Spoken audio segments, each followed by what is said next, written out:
Good morning, welcome Morning. to Morning dudes. Welcome to the live Kindness Project live on the on the 3rd of May. I'm joined by a girl with perhaps the most bizarre lockdown Google search history I've ever heard in my life. It's Charlotte Dames. No, I'm joined by a man. You won't need to take a trip to the barber when this is all over. He won't have that much hair left. It's Chris Dames. I had to think of that one. I mean, I am particularly astute today because I haven't had a shave for a couple of days. I am going to be rectifying that. But you know what's weird? My hair is growing in all the places that I don't want it to grow. Do you know what I mean? That head hole I've got at the back is still there. Maybe I could do a comb over and just dye it a bit. We were also joined by an amazing guest this morning. One of the kindest people I know. It's Chris Laney. How are you, Chris? I'm very well, Chris. Good morning, everybody. Good. Morning. Morning. Just out of interest, I mean, when Dave's quite has kept a lot of his hair, hasn't he? So he hasn't got a baldness problem like me, right? He's got a haircut problem at the moment, though, because I've cut it. Yeah. So I've got a baldness problem and an haircut problem. That's something to do. Why? Because you haven't had one. Because I haven't had an haircut and I'm still going bald. So it's like either one side's going to get there first or the other. Talk to me about your Google history. My Google history. Well, I was trying to find this page I have in my Google history for jokes for the podcast. And I was just going through, reading them aloud. Pingu funny, fun family friendly jokes, how to divide reoccurring decimals, hilarious jokes. This is your Google search history. From my phone, yes. Okay, go on then. Sea Angel GIFs, cast of King Falls AM, Trump News Live. He was being so Trump News Live. stupid. Right, okay. So, unofficial question of the podcast is, what's the strangest thing you've searched for on the internet recently in the last few weeks? Chris, have you been searching for anything unusual on the internet? No, not really. I did search for something a bit strange last night. The central heating wasn't working, and we didn't have a name on the controller, so I just put the number in, and it all came up on YouTube. So that was amazing. You know what? Fixing boilers, all you need to do is Google the make and model of the boiler and you get a video to potentially fix it. Yeah. As long as you're not doing anything too technically complex, because clearly you're better off getting an engineer to do that, aren't you? Or just do it yourself, Charlotte. Do What it do you reckon? yourself, have a go. Working properly. Yeah. Which turns the boiler on and off. So Yeah. they did it. So that was good. Well, apparently, even if it's technically complex, what you recommended, do it yourself. Do it. I'm not Enjoy. advocating that behaviour. Just to be clear. The official question of the podcast is a good one today, and not one of our sort of just fluffy light ones like flavours of crisp or flavours of ice creams. This is one you actually need to think about. The question of the podcast today is, if you could meet any historical figure, who would you meet and what would you ask them? And that is a really... I'm finding that question really tough. How about you? What would your answer be? I don't know. Who would I meet? Who's important enough? Oh, this is a new tablecloth. Would you meet Mum to find out where she got this tablecloth No, I can from? just ask her when she comes back. Give it some thought. How about you, Chris? Who would you meet and what would you ask them? I think with all the recent things that are going on, I would probably want to meet Florence Nightingale. Oh, good choice. What would you ask her? I would ask her how tough it was when it all started, because it's quite tough at the moment, and maybe we could learn. Yeah, I mean, I think like just when I look at what we're going through at the minute, the fact that we've got a lot more creature comforts in 2020 that we didn't have when Florence Nightingale was around, or even 20, 30 years ago, I think we underestimate how difficult it was back then, right? Yeah, definitely.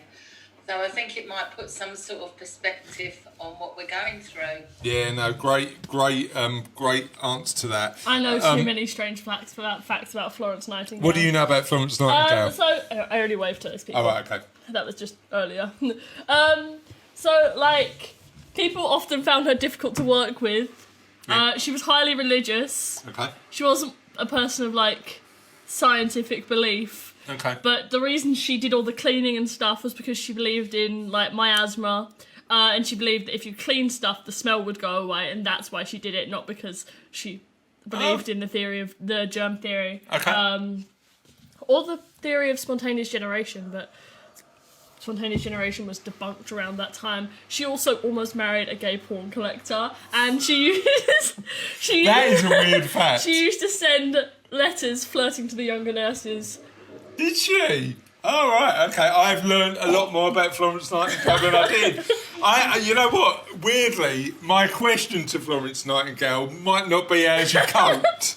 It might have been about some of those intricacies about her life. Even from like her deathbed when she was like 70 or something. I can't remember how old she was when she died, but like she still flirted with all the nurses in the training school. Like, amazing. You know what? There's nothing wrong with flirting with a nurse. You know what? I give blood, right? I give blood probably, I don't know, 2 or 3 times a year. One of the simple things you can do to be kinder, you know, like just giving blood and helping the NHS with their supplies. And I think apart from the free biscuits, the only other reason that I go is to have a little flirt with a nurse. I love it. okay, here's an upside about giving blood during, you know, this whole crisis. So in some places where it was, it wasn't illegal, but where if you were gay, you had to wait 3 months after having intimate reactions with reactions with, you know, another person of the same gender. You couldn't give blood if you'd give. It's now been up to 12. Okay.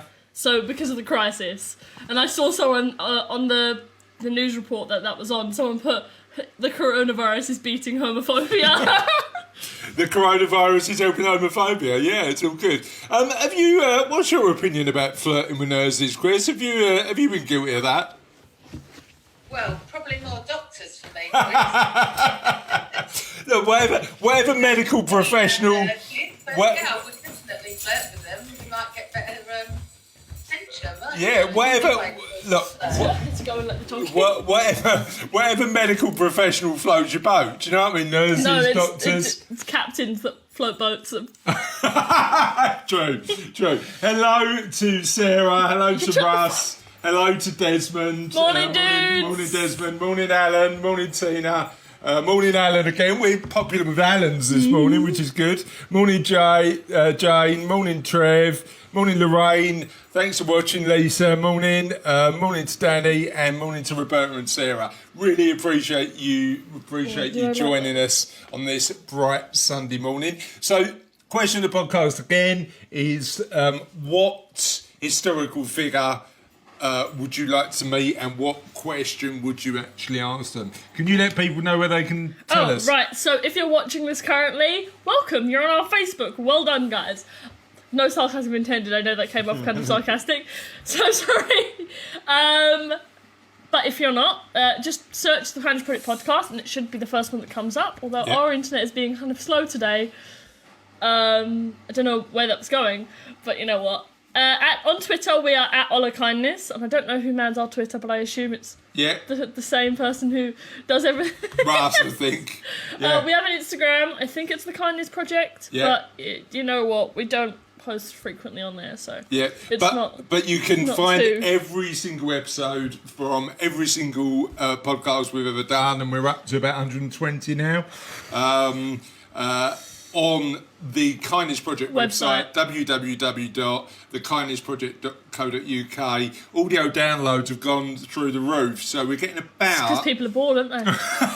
Yeah, clearly bored enough to listen to us. But yeah, we're getting about 1,200 downloads a day. at the minute, which is an incredible number. So if you've recently found the podcast through Facebook Live and you've started listening to the audio version, thank you for doing that. We really appreciate your support, and hopefully our stories of people doing amazing stuff in the world is brightening up your day. Now, Chris, you've been listening to the podcast for a while, haven't you? Because I told you about it. I think it was about a year and a half ago we started talking about the podcast, wasn't it?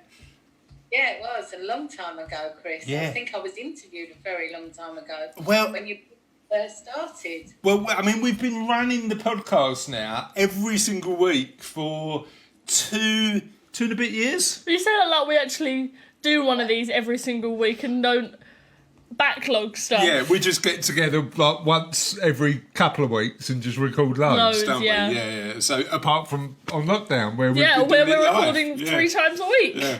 What I want to do before we come on to interview you, Chris, because I'm really interested in hearing your insights on kindness. We've got a correspondent who helps us out with sharing some of the stories of positivity and finding some of those stories. A guy called Dave Forsdyke, who I've known for many years now. And he's coming on the podcast next week. I think it's Tuesday, so we're looking forward to speaking to... I don't know. Oh, it's Russ. Russ really should be hosting a podcast, shouldn't he? It's like what was I going to say about... He's like a producer. Producer Russ. Yeah, he's been promoted then because he was the editor and now he's the producer. You can be both. Editor and producer. So Dave's mentioned some silver linings. Mental health charity, the Blurred Line Group, has set up the Chit Chat service to provide support for those who are lonely in their homes, particularly those in vulnerable health and the over 70s. It aims to encourage more casual conversations during these isolated times and can also help isolated people with food and household supplies, someone to do their shopping and people to check in on them to make sure they're okay. It's available 9 a.m. to 9 p.m. every day and is manned by volunteers. If you're in that segment and you are feeling isolated, you can just give them a call. Their number is 0333 002 003 and they're on Twitter at Chit Chat Britain. Chit Chat Britain. I like their Twitter handle. It's a good one. Is that a Twitter handle or an Instagram handle? I don't know. We'll soon find out. Do you want to do the next one? It's probably Twitter. Go on then. Not really professional. Okay. The coastal city of Aarhus. I assume that's how it's I only give you the ones that are difficult to pronounce. Do you know that? No, because I refuse to do them usually. The coastal city of Aarhus in Denmark has launched a new concert series where fans drive up to the venue and remain safely isolated in their cars. And it's called liveforlivemusic.com. And we all need a good laugh to cheer us up at www.nextupcomedy.com. Supporting comedians who can't work at the moment by streaming stand-up shows online for a small fee. Comedy stars like Andy Parsons, Ed Byrne, Gina Yashere, Hal Cruttenden and Andrew Maxwell are all getting involved. So that sounds really, really good. And we've been tagged in it again. And today's questions of the podcast are...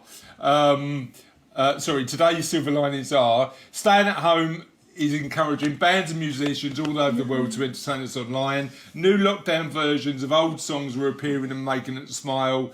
I hope you're enjoying them too. Now, I don't know about you, but music, I'm really loving, like, sort of... I heard you listen to Sleeping at Last this morning. I know. That I was doing some writing, so that was my sort of just background music. You know what I've been loving as well?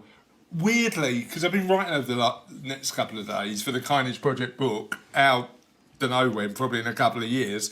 You know that rainforest music you get? No, you're not a fan? No. I'm loving that at the minute. Makes me need to use the toilet. Well, constantly. But yeah, so that rainforest... What do you listen to when you're working, Chris? Oh, I just... Alexa to play what I fancy on the day. Yeah. So the weird thing is, if I'm listening to, the problem is, if I'm listening to music that I'm really into, I get distracted by the music. Do you? So I need like something in the background that like is is just there. Do you know what I mean? So We're very different types of working music people. go on then. What working music have you got? I get like stuff that I really get into, and I'm sitting there going like this, yeah. Sorry, why do you work screaming like a banshee? Sorry, you go like that, yeah. And she screams a high pitched. All right, okay. Yeah. So what kind of music you're going to go back to 70s rock, aren't you? Yeah, there's nothing wrong with like anything like that. So go on, what's on your working music playlist? So like stuff like, I don't know if it's 70s rock, but like the Blue Oyster Cult, is that 70s rock? Yeah. Like Kansas and What's on your working play? What music comes up that you really enjoy, Chris? Me, well, I like all the soul stuff, really, Chris, and Tambla Motown. Oh. And I like so many different music. I love Andrea Bocelli, so I often listen to him. So it's also, I like all music, a bit like you guys, really. Yeah. So, unofficial question of podcast number 2 is: what's on your working music playlist? So, when you're working from home, what have you got on your playlist? I have this really weird study playlist, and it's made up of songs that remind me of things I need to be studying. Well, I don't need to be studying them anymore, obviously, but like I had a playlist and it was all like the Macbeth soundtrack, Jekyll and Hyde musical. Yeah. That's a good musical, by the way. You like a lot of musical playlists. I like a lot of musicals. Yeah. And like it's got like We Didn't Start the Fire, because obviously I was doing history and we did the Cold War. Yeah. So I had Two Tribes and We Didn't Start the Fire. Two Tribes. Frankie Goes to Hollywood. That is an amazing and I had song. like loads of They Might Be Giants, because they do some science songs that are quite funky and easy to remember some of the stuff for science. If you didn't know Charlotte was a bit of a geek, you do now. I thought it was obvious. So, what I want to do, that's Dave Forr's like Sunday Silver Linings. Thank you for that, and we're looking forward to having Dave on the show next week. Want to talk to our guest today, Chris, about the amazing work she does in local communities, particularly around supporting community groups and the work she does around there. So thank you for getting up on a Sunday morning and joining us, Chris. We really appreciate it. Oh, it's my pleasure, Chris. Yeah. Love your kindness podcast. It's wonderful. It cheers us all up. And you and Charlotte together are wonderful. So, yeah, it's my pleasure. Really? Wonderful. You mean a house on fire? Same amount of property damage. Anyway, tell us a little bit about you. Okay, a little bit about me is my background is all business. So I worked in the business community for over 20 years. I did cultural change, leadership development and coaching. So that's kind of my past work.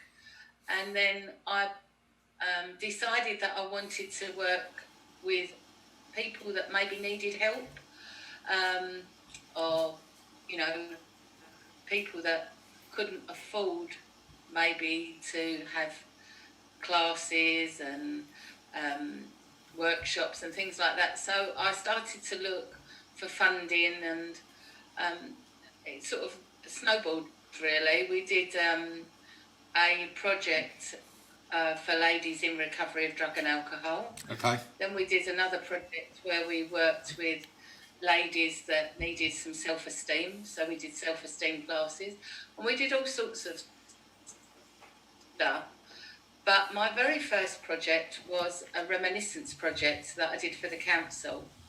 And I absolutely loved hearing people's stories and helping them to make memory books for their family. So we then took that a step further to the project that we've just finished, that is still currently running an exhibition in Eastbury Manor House. And I believe they're going to put the exhibition online because it's very user-friendly, and there's lots of lovely stories that come with the exhibition. Yeah. So that's the kind of work I do. I also do one-to-one coaching with people, and I've been doing some free coaching since lockdown with people that are really struggling to be alone. So that's kind of the work I do and the work I love to do. Yeah. I've met some amazing people through doing my projects, you know, some in their 90s, and they've told us their life stories, which are all archived at Valence House Museum. So it's just been a privilege, really, to have done this project for the last year and a half. Yeah. So how did you get into this kind of work? I know you sort of left business. What made you decide that coaching, but particularly and specifically with the reminiscence work, how did that start? Well, it started because I went to Australia. My uncle was ill, and he's been a great support to us all our lives. And when I got there, he really wasn't very well. And I'd lost my mum. So I said to Uncle George when I arrived, he wasn't in a great place. So the next morning I said to him, have you got any pictures of Mum? So he said, yes. So he got all his pictures out, and we started chatting, and he started telling me things that I didn't know about our family. And it just lifted his mood. Yeah. And then his daughter arrived, Yeah. and she didn't know anything about, really, Uncle George's life in the UK. Because he went to Australia, he made quite a lot of money. And here he was just a working class boy that struggled. So when she ever asked about what was your mum like, he'd say it was just Mum. But obviously she got to know about his mum, because I'd tell her, you know, what Nanny used to do and this, that and the other. And I realised how powerful it was. Yeah. So when I came back from Australia, I read a tender, and it was about engaging people that were isolated. And I thought that a reminiscence project would be a wonderful way to engage people, to get them to come every week and talk about their lives. So we themed the weeks, and they brought photographs, and then we helped them and taught them how to do American-style scrapbooks. So they made a book for their family. And at the end, we had a celebration where their family came along and saw all their work. You know what's interesting? Because I know you've been posting this on Facebook, and when you did, Cassie decided that she wanted to do it. And we've got, in our little office at the back of the house, we've got all of our old photos. And you know what was surprising? It's amazing how evocative thinking about the past brings those memories back, particularly happy ones.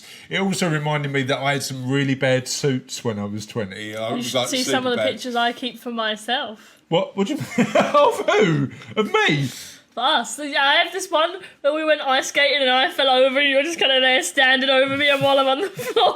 I didn't pick you up or anything. I think you were trying, but I Alright. just was just like... Oh, okay.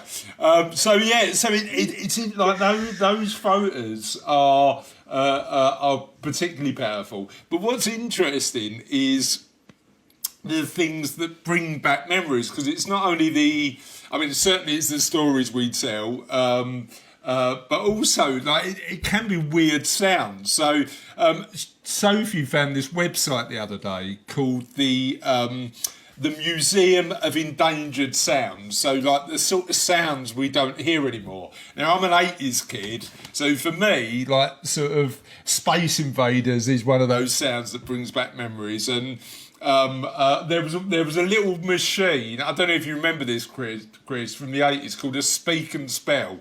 They used to teach kids how to spell words.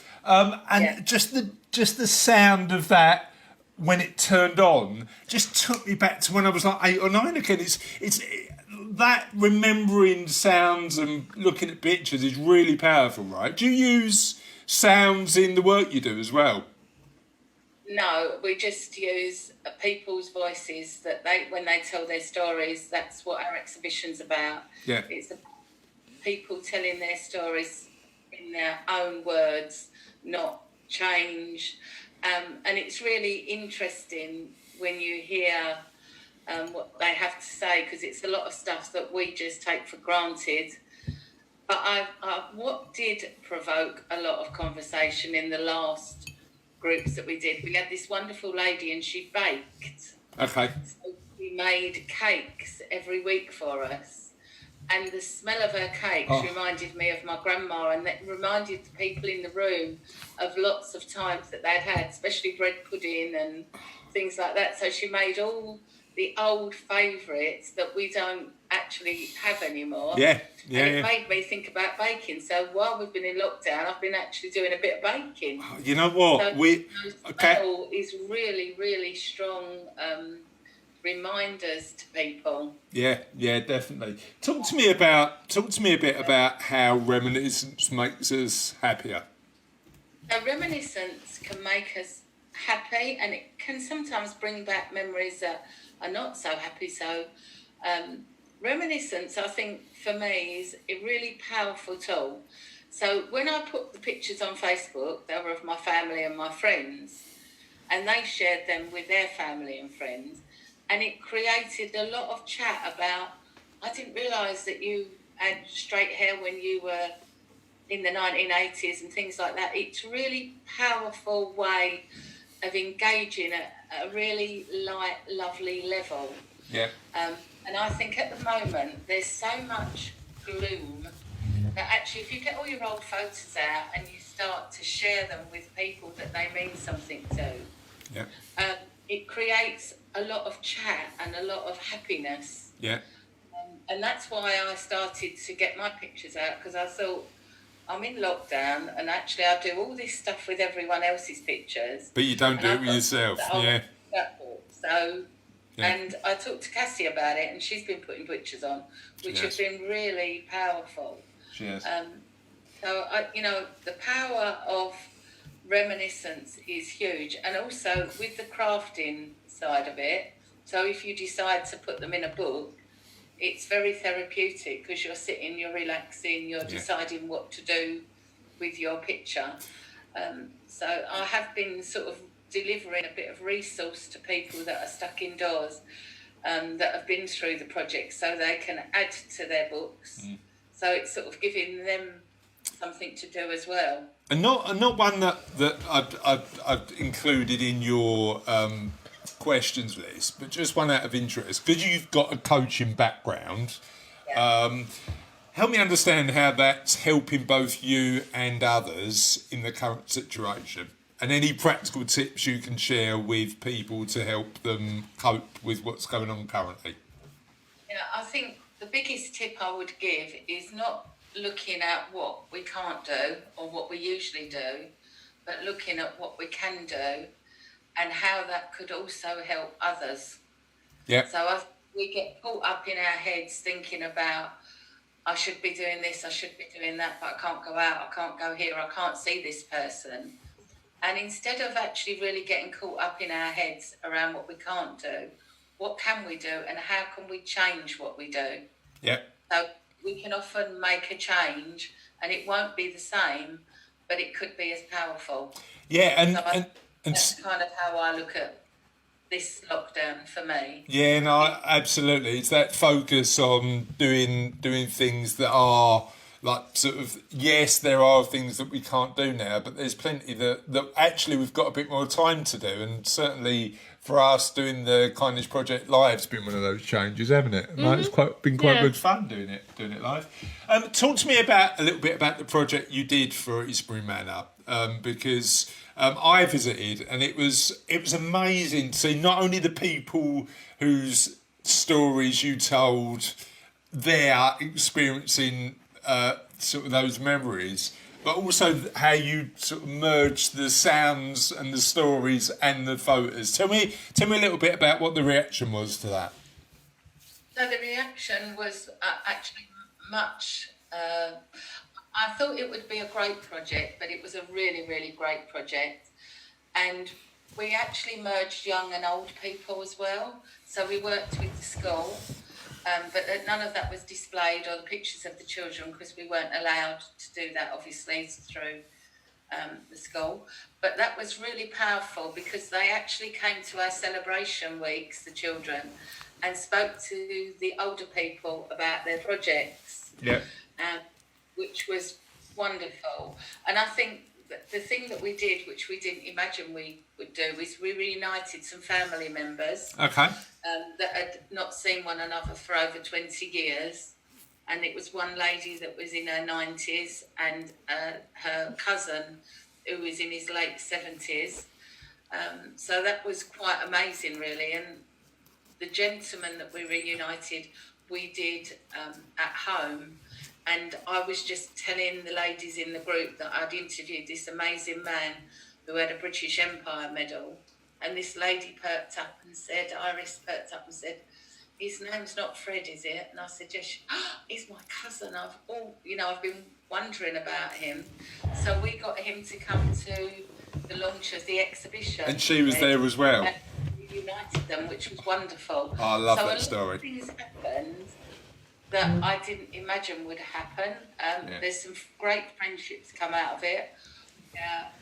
People keep in touch together without me, which is fantastic, especially through lockdown, because I've been ringing them all. And we've now got a chat group, so we're chatting on WhatsApp, which one of the ladies set up. So we're on that daily, showing pictures, what we're making.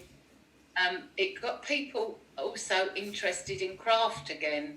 So people that maybe hadn't done any craft, putting their pictures in their albums, they started to make cards and do all sorts of things.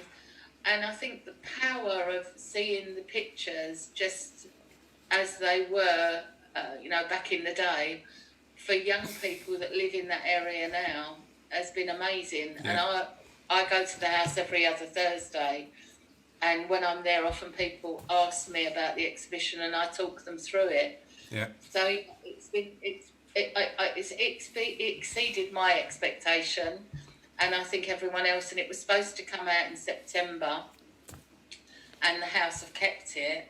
And I believe they're going to keep it as an exhibition forever, because it is about the local people, and it's about social local history, which I think is something that we undervalue, which I certainly did until I did this project. 100%. We focus on the kings and queens and prime ministers and leaders. What we forget is that sort of where we actually come from, and remembering the experiences of the people who and the environments we lived in, right? Particularly even if it's 2 generations back, and how different their life was. Yeah, I mean, one of the ladies, there's one quote on the wall. She worked at Woolworths in Barking, and she did the makeup counter, and she was like really good at it.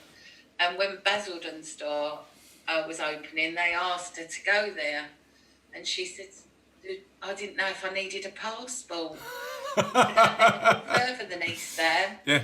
And obviously she did it, and I said, well, what was the biggest thing that you found? She went, I couldn't go home for lunch. Yeah. And you forget that people used to go home for lunch. Yeah. So we all run and buy a sandwich, but actually it wasn't like that. You'd go home for your hour's lunch. Well, you know what? You know what? 2 things there. Number 1, pick a mix. Like pick a mix started in Woolworths, didn't it? Yeah. That was where it started. And I used to go home from school. I mean, you wouldn't dream of doing this now, but even at secondary school, my nan lived round the corner from the school, and I used to go home, go to my nan's house every day. We weren't even allowed out the gate. I had a cooked lunch every single day when I was a kid, because I used to go around my nan's. So talk to me a little bit about how you think kindness has changed in the current situation, because I know that, and again, we're focused on finding examples of this sort of stuff, but I think that kindness has taken a bit of a forefront in this current situation, because we seem to be being better to each other at the minute. What's your favourite examples of kindness at the minute, Grace? Well, I think, so I ring everybody every week, and I didn't ring everyone this Friday because Dave wasn't very well, and we had to go to the hospital. And I was worried, and my phone rang, and it was one of my ladies that I've known for about 7 years, and she said, I thought I'd ring you today to see how you are. Yeah. Because you haven't phoned us, and there's obviously something wrong. Yeah. So I also put on my chat group that Dave wasn't very well, and they were so kind and so supportive. And I think you forget how much kindness is actually out there on your doorstep. And people, I think, have become politer. So when I go out to the shops, I think the social distancing has made people much politer and kinder. Yeah. I mean, a lot of people that I've met, and I think people are asking much more. So when we go out and clap, you know, how are you? How are you coping? I think there's a lot of kind people around that we maybe never recognised before. You know, they didn't have the opportunity to ask or felt that they were in that position. Yeah, yeah. I think we should embrace kindness because it's all around us. Yeah. I think a lot of it's down to perspective as well, right? So I think people are sort of kind by nature, but sometimes we just need to give people the opportunity to be kinder. And certainly the work you do helps that. Just help me understand, Chris, what's the story, in terms of the work you do, what story best describes the impact it makes? I think it connection. So lots of people I work with probably wouldn't see anybody maybe for the whole week, just, you know, maybe their family members on a Saturday. And I think the connection that people get from coming to the groups is amazing, because when you talk about a photograph and it's your photograph and everybody listens, you feel really valued and heard. Yeah. I think sometimes as we get older, we don't feel that. And, you know, if somebody comes, they think... So I'll give you an example. One of my ladies said, well, my daughter comes every Saturday, but I don't really see her because she cleans and tidies up and does the shopping. And so I said, well, what would you like her to do? And she said, I'd just like her to sit and have a chat with me. Yeah. And I said, but if you don't tell her, she won't know. So the next week she came, she said, I told my daughter. So I said, did you? What did she say? She said, well, perhaps I could come one day, Mum, and do your work, and one day we could come and I could just have a nice chat with you. Oh, love that. So, you know, that I maybe teach people that if we don't ask for what we want, we don't get it. Yeah. We're given. And I think as you get older, that happens a lot. And, you know, when you sort of talk, if you said to somebody of 80, I'm going to coach you on how to maybe connect it a different way with your family, they wouldn't be interested. But actually, it's very subtle. Yeah. And it is about us asking for what we want, because sometimes we think, you know, we're mind readers, but, you know, with our other halves, you know, it's my birthday, I'd like a big cake and a bit of fuss. He comes in, he goes, hello, love, have you had a nice birthday, and give you a kiss on the head. But actually, we haven't described what we want.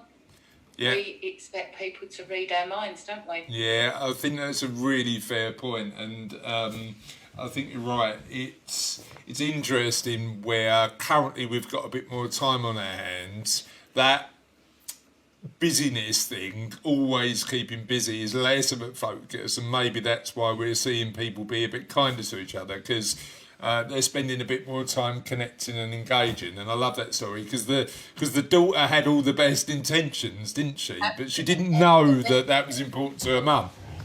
Yeah, for her mum, she wanted her to be clean and tidy, and she wanted to have her to have the shopping she wanted, but her mum wanted her. Yeah. You know, we have to ask for what we want, and that happened quite a lot in, you know, the sessions. People would sort of say something, and we might say, well, you need to tell them. Yeah. And then everyone sort of got into the habit of saying, oh, I asked my daughter or my son or whatever to do something. I go, that's great. Yeah. I mean, the worst that's going to happen is they'll say no, right? But I think often with... You know, you can't leave the washing up like that, Mum. You have to do it, you know. Yeah. But yeah, just let's sit down and have a chat that means nothing, but also a lot. Yeah, It means everything to Yeah. people. Communication and touch and all those sort of things mean everything. That touch is an interesting one because I'm quite an extrovert. I'm quite a tactile person, and the weird thing I'm missing the most is just being able to give people a hug and a kiss every now and again. Like, I mean, clearly the family are getting their fair share, but everybody else, I can't do it anymore. Well, how are you? Because you're quite tactile, aren't you? How are you coping with that? Oh, poor Dave's getting it all. Every time I go past him, I touch him because will you leave me alone? He's cuddled out. He's cuddled out, Chris. You've cuddled him way too much. Yeah. I suppose... My dad's had the coronavirus and he's been quite poorly, and I can only see him through the window. So that's quite difficult for me because I just want to get in there and give him a big kiss and a cuddle. Yeah. But, you know, the things, like I say, I can go and see him through the window. So for me, at the moment, that's great. So it's a bit about changing what we did. Yeah. It is very difficult if you're a tactile person. Yeah. I suppose it's difficult to answer at the minute because we're still in a bit of a state of limbo. But what's next for the work you do?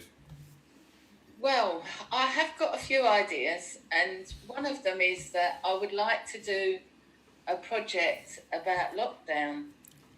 So what we learned, how we changed, what happened for everybody in different generations during lockdown.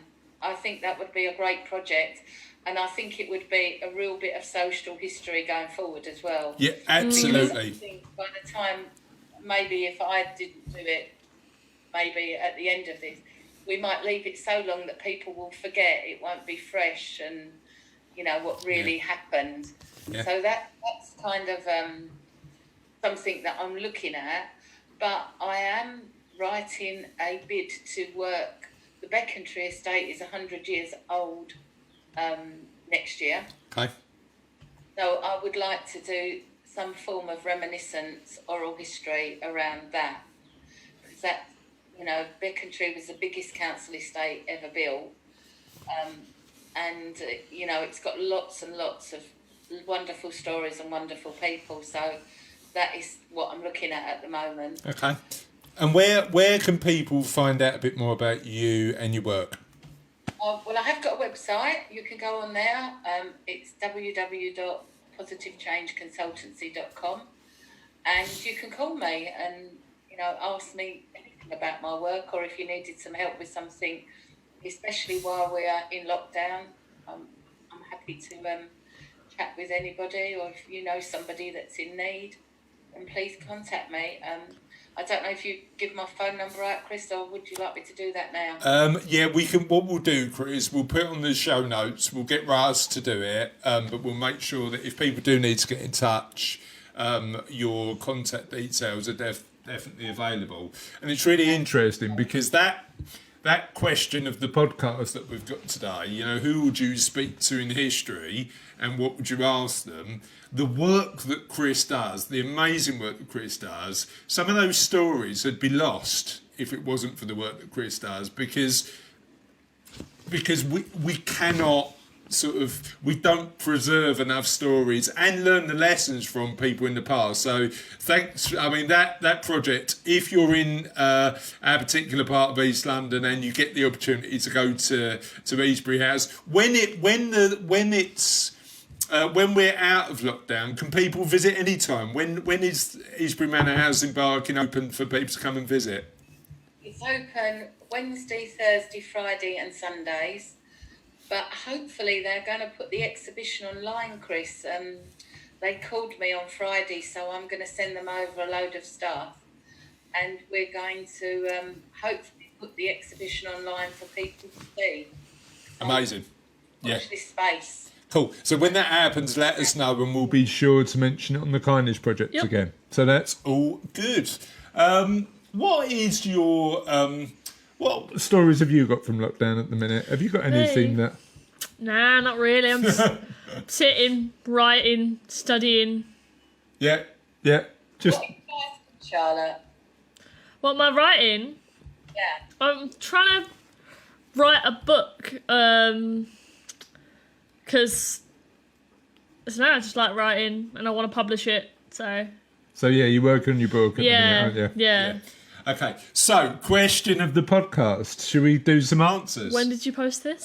Yesterday. So we've got a few answers. So just as a reminder, morning Trev, morning Nick, morning Tracy, morning to everybody who's watching us right now. Oh, Thank you for tuning in on Sunday morning, and thank you again for sharing the Kindness Project with your friends. We said at the start we're getting sort of huge numbers of people download it every day now. So saying that, I don't know whether we're getting 1,300 odd downloads a day. I don't know whether that's just 13 people downloading every single episode. We just don't know. Probably not. But the maths is a bit off. Yeah, if you are finding the Kindness Project for the first time and enjoying it, we thank you. Tony Slimmins had our first Twitter answer to question in the podcast.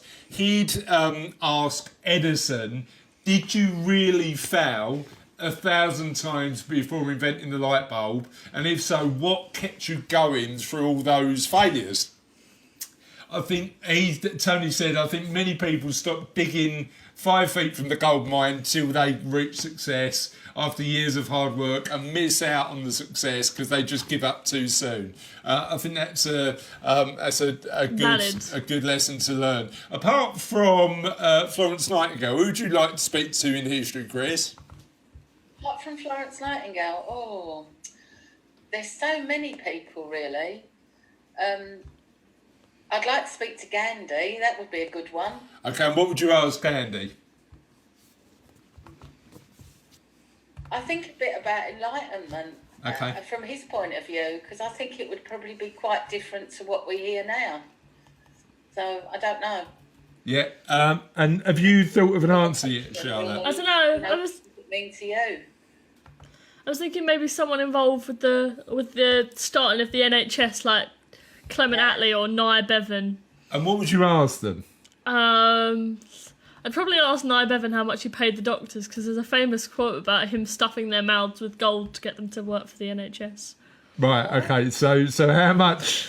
You could probably find out how much doctors were paid. Yeah, probably. Bit of a waste of a question, but you know what? No, it's all good. So, another few answers we've got. Simon Frankel said, I'd ask Nelson Mandela how he managed to not be bitter and resentful for being imprisoned for so long. I hold grudges against people who slow me down in a coffee queue, which is frustrating, but isn't like decades of Robin Island, is it? Like, I mean, in perspective, just waiting in a coffee queue. But yeah, I mean, I think Mandela certainly is somebody I'd like to ask questions of. I've actually been to Robin Island in Cape Town, and just the conditions there are sort of not great. And the weird thing about that is, and there's an amazing documentary I think the BBC did 10 years ago on Mandela, where when he came into power, he had the opportunity to either imprison the people who were responsible for apartheid or actually forgive them as long as they came and told their stories of why they acted in a certain way. Now that takes bravery and courage, doesn't it? Because the natural human reaction is to go, right, you are responsible for a crime against humanity, we're going to lock you up. To not do that at that point in history is interesting. Like with the Pope. Would Mandela be on your list, Chris? Yeah, it would. Oh. And what would you... Castro, I'd quite like to have a chat with him as well. Yeah, well, you know what? Sometimes it's the leaders in history we respect but might not always agree with are going to be quite interesting as well. Yeah, definitely. Louise perspective on it is probably completely different to what we imagine. Yeah, you know what? I think it's... Sometimes we forget we're all heroes of our own stories. So even people we don't agree with will have their own reasons why they do stuff. Louise McNamee said, that's really difficult. I'd ask Muhammad Ali which of his accomplishments he was proud of and why. And she'd also have questions for Abraham Lincoln and George Best.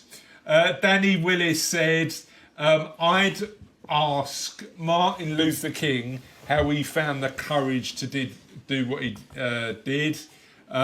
Steve Dan said he'd love to ask Hitler why. Well, there's loads of documentaries on it, aren't there? Chris Haycock said he'd ask Jesus why he disappeared for 18 years and what did you get up to? Okay, fair enough, good one. Sean Atson said Churchill, how close in your mind in those dark days of 1940 was your mind to losing the war? You know, how far did you get to think you were losing the war? Trev said, Neil Armstrong, what was the first moonwalk experience like? I think that would be an amazing question. Tracy said, I'd ask Isaac Newton, would you have introduced isolation as part of the Black Death, the plague? And is that what you would have called lockdown now? And Dunkirk said, Emmeline Pankhurst, firstly, she'd like to thank her. And secondly, would she have ever imagined women would become world leaders? I think there's some amazing questions there. So thank you for all your contributions as always. I've been spending a lot of time on Google learning about like loads of random like people. Who have you been learning about? I don't know. The first man to ever successfully complete a C-section where the woman who gave birth survived. And he was apparently a gay man, or gay transgender man with a dog named Psyche. That fact is really interesting. Yeah. The dog named Psyche, I love that. And every time the dog died, he just replaced it with another dog called Psyche. Replacing it with a dog of the same name is the fact that I'm going to remember from that story. So thank you, Chris, for joining us on the Kindness Project. We really appreciate it. Thanks for coming back. We've really enjoyed the stories, and if you're out there and you like Chris's work, we'll make sure that we share it. Thank you once again. You're welcome. Thank you, Chris, for having me and Charlotte. Oh, we never end a podcast though now, especially live ones, without a joke of the day. Prepare Chris to be either overwhelmed or underwhelmed with emotion. I can't guarantee what emotion that's going to be at this point in time. Normally it's apathy, but we'll see how we go. Do you want to tell your joke? Yeah, okay. Why did the robber take a bath? I don't know. Why did the robber take a bath? He wanted to make a clean getaway. I like it. I'm not convinced. And on that note, have a lovely Sunday. Hope you have a really amazing day, and we'll see you next week for more Kindness Project Live. Bye. Bye.